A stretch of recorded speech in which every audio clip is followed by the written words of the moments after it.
mga pangalan kasi. Ano nga naman yung nababasa na? Kung na mag-ano?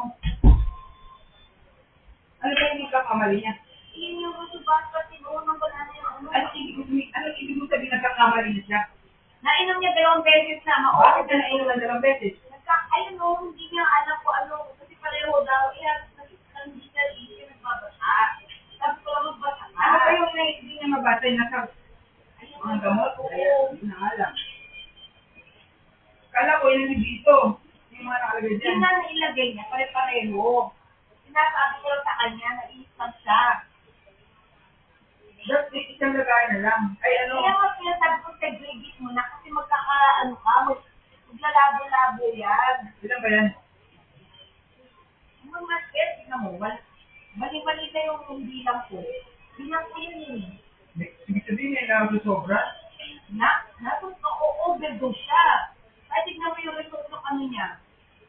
Ng lab test niya. Mataas yung SGOPC niya. Sabi ko ba, kasi sinignan ko na.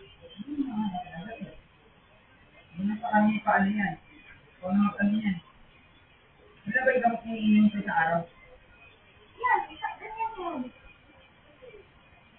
Okay na lang. Mawawala na ano yun, no? Sinulagayan. Ba't may tupperware na lang? Hindi na kasi namin, ano yung may stress niya.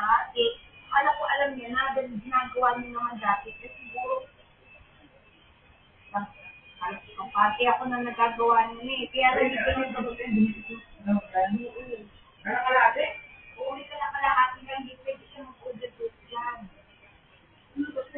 Ayan. Ayan. Ayan ako. Ayan.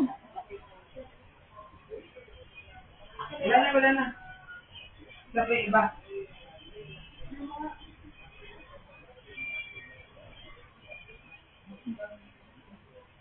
Hindi pa naiingat ko. Ano ba Ito. Hindi, hindi. Ano ba?